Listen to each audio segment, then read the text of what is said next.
નમસ્કાર વિદ્યાર્થી મિત્રો, આલ્ફા ટ્યુશન ક્લાસીસમાં આપનું સ્વાગત છે. આજે આપણે ધોરણ 10માં વિજ્ઞાન વિષયની શરૂઆત કરવા જઈ રહ્યા છીએ. ચેપ્ટર નંબર 1 રાસાયણિક પ્રક્રિયાઓ અને સમીકરણો. ધોરણ 10નું રાસાયણિક વિજ્ઞાન જો શીખવું હોય અથવા શરૂઆત કરવી હોય તો એના પહેલાં ધોરણ 9નો એક મુદ્દો અવશ્ય આવડવો જોઈએ. એ જ રાસાયણિક સૂત્રો બનાવતા શીખવું. તમે ધોરણ 9ની બુકમાં ભણ્યા છો, 3જા નંબરના ચેપ્ટરમાં પેજ નંબર 37 NCERT મુજબ આપણે. તો એ જ્યાં સુધી ના આવડે ત્યાં સુધી ધોરણ 10માં રાસાયણિક વિજ્ઞાન થોડું તમારા માટે ટફ બની જશે. કેમ? કારણ કે આ ચેપ્ટર નહીં પરંતુ પહેલું, બીજું ને ત્રીજું ત્રણેય ચેપ્ટરમાં રાસાયણિક સમીકરણો ભરપૂર છે. બધા યાદ પણ રાખવા પડશે. તો એના માટે એક નાનકડું પગલું, લગભગ 10 મિનિટનો વિડીયો બનશે, ઇન્ટ્રોડક્શન, જેમાં આપણે રાસાયણિક સૂત્ર કેવી રીતે બનાવાય ધોરણ 9 મુજબ એ શીખી લઈએ છીએ. પછી આપણે ધોરણ 10માં પહેલું ચેપ્ટર ચાલુ કરીએ. જેને આવડે છે સ્કીપ કરીને આગળ વધી શકે છે, નથી આવડતું એ જોઈ લઈએ. ચલો, રાસાયણિક સૂત્રો બનાવવા. શરૂઆત કંઈક આવી રીતે કરતા હતા કે રાસાયણિક સૂત્ર બનાવવા હોય તો એના માટે સૌથી પહેલા ધનાયન લખીએ છીએ અને એના પાછળ ઋણાયન લખીએ છીએ. આયન ક્યારે બને? જ્યારે કોઈ તત્વ ઇલેક્ટ્રોનની આપ-લે કરે. જો ઇલેક્ટ્રોન આપે છે, દાન કરે છે, તો ધનાયન બને. માંગે છે તો ઋણાયન બને. બરાબર? ખાલી કાર્બોક્સિલિક એસિડના સમૂહમાં તમે -A આગળ દેખશો, ધન એ પાછળ દેખશો. બાકી બધામાં સેમ ચાલે છે.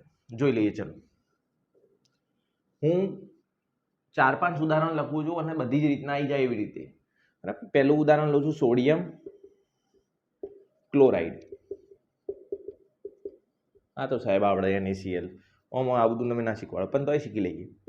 Na એનું જે તત્વની સંજ્ઞા છે એની સંયોજકતા +1 અથવા વીજભાર +1. ક્લોરીન માટે Cl-1. જો સંયોજકતા સમાન હોય તો શું કરવાનું? ગુણાકાર કરવાની જરૂર નહીં, સીધું લખી દો, NaCl. બરાબર? સીધું લખી દો. એવી રીતે બીજું જોઈ લે, મેગ્નેશિયમ ઓક્સાઇડ. મેગ્નેશિયમ માટે Mg+2 અને ઓક્સિજન માટે O-2. જો વીજભાર સમાન છે તો શું કરીશું? સીધું લખી દઈશું, MgO. બરાબર? ચલો, હજી એક જોવું હોય જોઈ લે, એલ્યુમિનિયમ નાઇટ્રાઇડ,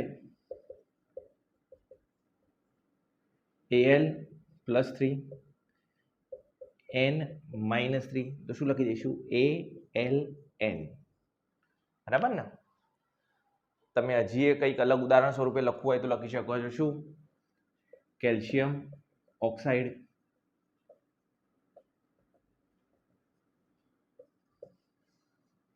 કેલ્શિયમ Ca+2 અને ઓક્સિજન -2. સમાન છે, CaO. તો તમારો પહેલો નિયમ શું છે કે જો ધન આયન અને ઋણ આયનનો વીજભાર સમાન હોય તો આયનને ગુણવાની જરૂર નથી, સીધું લખી દો. સાહેબ, ગુણીએ તો ખોટું પડે. કેમ? ઉદાહરણ તરીકે આપણે 2 છીએ, મારી પાસે 2 રૂપિયા પડ્યા છે, તારે 2 રૂપિયા ખૂટે છે, તો શું કરીશું કહો? હું તને આપી દે 2 રૂપિયા અને તું લઈ લે, વાત પૂરી થઈ ગઈ. એમાં બીજા કોઈ વ્યક્તિની જરૂર નહીં. પણ ઉદાહરણ તરીકે હવે મારી પાસે 3 રૂપિયા છે અને તારે 2 જ જોવો, તો હવે તું શું કરે? તું 2 લઈને જતો રે, મારે તો હજી 1 રૂપિયો વધ્યો ને. સમજણ પડે છે? એના માટે મારે બીજી કોઈ વ્યક્તિ બોલાવવું પડે કે લે ભાઈ તું આ રૂપિયો લઈ જા, તો મારી પાસે બધું પૂરું થયું ને તમારે જે જોતા હતા એ મળી ગયા. એમ વાત કરી. આમાં તો એક જોતો હતો ને એક આપવાનો હતો, વાત પૂરી થઈ ગઈ, આપી દીધી. એક આપવાનો હતો, એક જોતો હતો, આપી દીધું. અને 2 આપવાના હતા, 2 લેવાના હતા, વાત પૂરી થઈ ગઈ. 3 આપવાના, 3 લેવાના. બરાબર?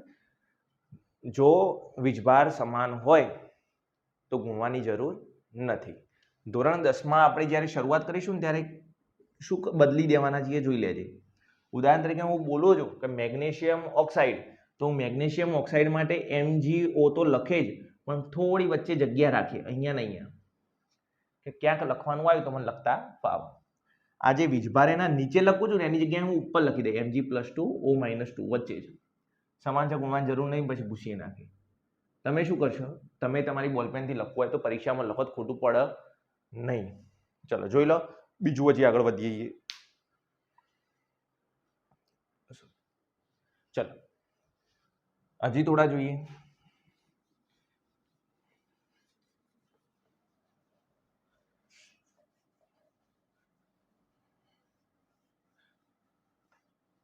ચલો હવે મેગ્નેશિયમ ક્લોરાઇડ હોત.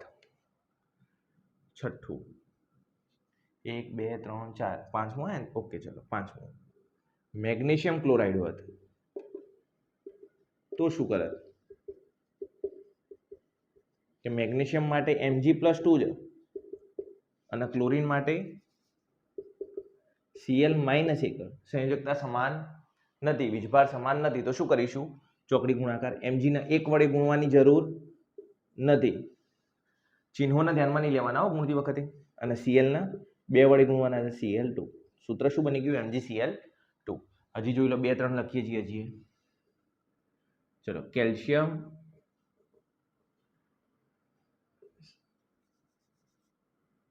Calcium bromide.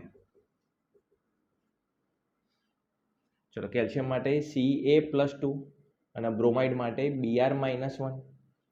એ જ રીતે Ca 1 વડે અને Br 2 વડે Br2. ચલો હજી એક જોઈ લો એલ્યુમિનિયમ ક્લોરાઇડ. કેમ સાહેબ ક્લોરાઇડ? ક્લોરાઇડમાં મજા આવશે. ચલો એલ્યુમિનિયમ જોઈ લઈએ. એલ્યુમિનિયમ સાથે ઓક્સાઇડને જોઈ લઈએ. સોરી, ચલો એલ્યુમિનિયમ માટે Al+3 અને ઓક્સાઇડ માટે O-2. એટલે એલ્યુમિનિયમ ક્લોરાઇડ હોત તો AlCl3 બનતો, નહીં આવડતું એવું નહીં. ચલો Al ને 2 વડે ગુણવા પડશે અને ઓક્સિજનના 3 વડે ગુણવા પડશે, Al2O3. ચલો હજી એક આદું જોઈ લઈએ.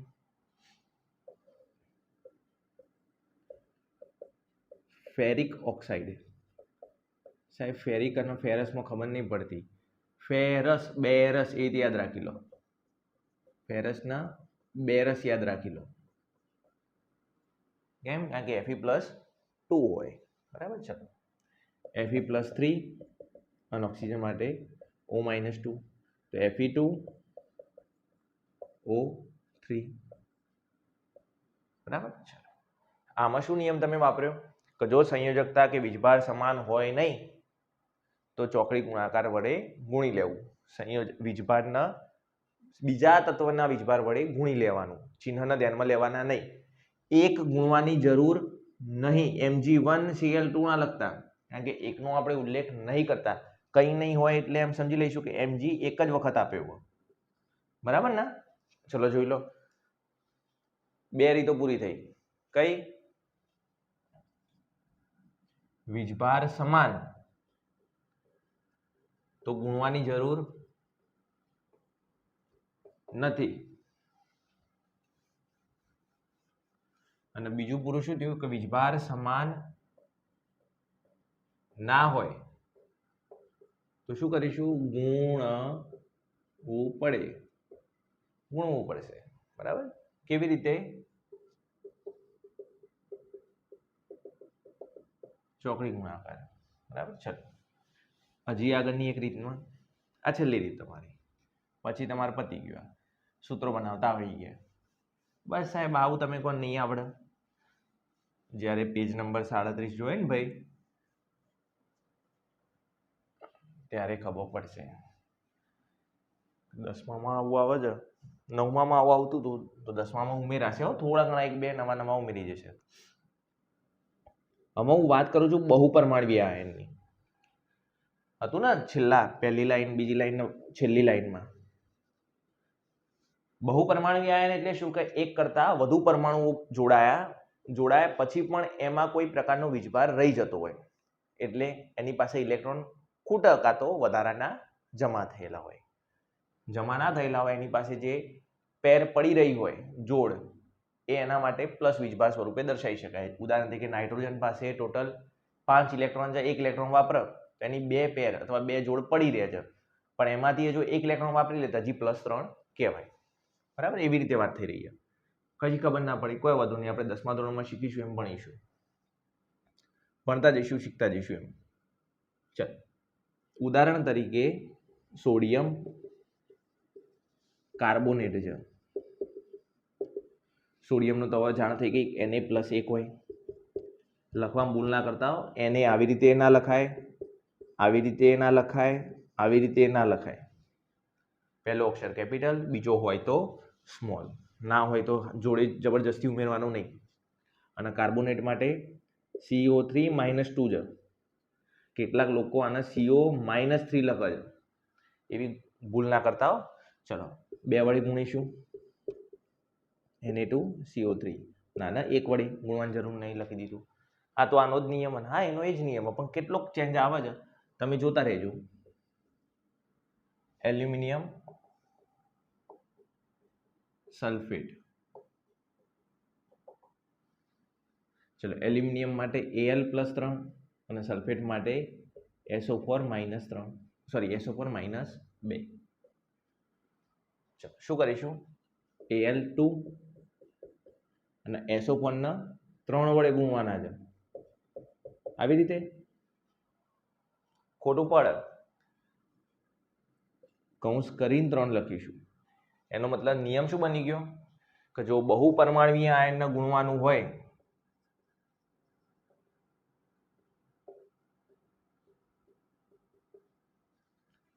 તો શું કરીશું? કૌંસ કરીને ગુણવાની જરૂર પડે તો. નહીં ગુણવાનું તો વધુ નહીં. જો આને એક જ વડે ગુણવાનું હતું એટલે ગુણવાની જરૂર જ નહીં, તો કૌંસ નહીં કરવાનો. આને ગુણવાની જરૂર પડી જાય તો કૌંસ કરવાનો. આમાં કૌંસ કરો જો, આમાં નહીં કરતા તો બંને ખોટા કહેવાય. હજી જોઈ લે, કેલ્શિયમ ફોસ્ફેટ. કેલ્શિયમ માટે Ca+2 અને ફોસ્ફેટ માટે PO4-3. ચલો, Ca3 અને PO4 ને 2 વડે ગુણવા પડે છે, તો કૌંસ કરીને ગુણીશું. ચલો, હજી એક જોઈ લે, ચોથું, પોટેશિયમ ડાયક્રોમેટ. પોટેશિયમ માટે K+ અને ડાયક્રોમેટ માટે Cr2O7-2. ચલો, K2 ને 2 વડે, Cr2 નો ગુણવાની જરૂર પડતી નહીં, તો Cr2O7 ગુણવાની જરૂર નહીં પડી. 1 વડે ગુણવાનું એટલે નહીં ગુણ્યું એવું સમજવાનું. બરાબર, 3 નિયમો સાથે તમારા સૂત્રો બનાવવાના છે. આજના વિડીયોમાં આપણે રાસાયણિક સૂત્રો બનાવતા શીખી લીધું. હવે આગળના વિડીયોમાં આપણે ચેપ્ટર નંબર 1ની શરૂઆત કરીશું. એમાં પહેલો અને બીજો મુદ્દો બંને આવરી લઈશું. બરાબર, ત્યાં સુધી રાસાયણિક સૂત્રો બનાવતા શીખી લો. ધોરણ 9માં પેજ નંબર 37 ફટાફટ જોઈ લો. એના લગભગ 200 જેવા સૂત્રો બને છે, બધા બનાવી જ નાખો. જેટલું તમારાથી શક્ય બને છે એટલા સૂત્રો બનાવો, એટલા પાકા કરો, એટલી પ્રેક્ટિસ કરો. કારણ કે હું દર વખતે એવું વિચારીશ નહીં કે સલ્ફર માટે S-2 હોય, કેવી રીતે હોય. મને યાદ આવી જ જવું જોઈએ કે સલ્ફેટ, સલ્ફાઇડ અને સલ્ફાઇડ ત્રણેયમાં ફરક શું. કે સલ્ફાઇડ હોય તો S-2 હોય, સલ્ફાઇડ હોય તો SO3-2 હોય, અને સલ્ફેટ હોય તો SO4-2 હોય. બહુ ઝડપથી ફટાફટ આવડી જવું જોઈએ. બરાબર, એની પ્રેક્ટિસ કરી લો. મળીએ આગળના વિડીયોમાં.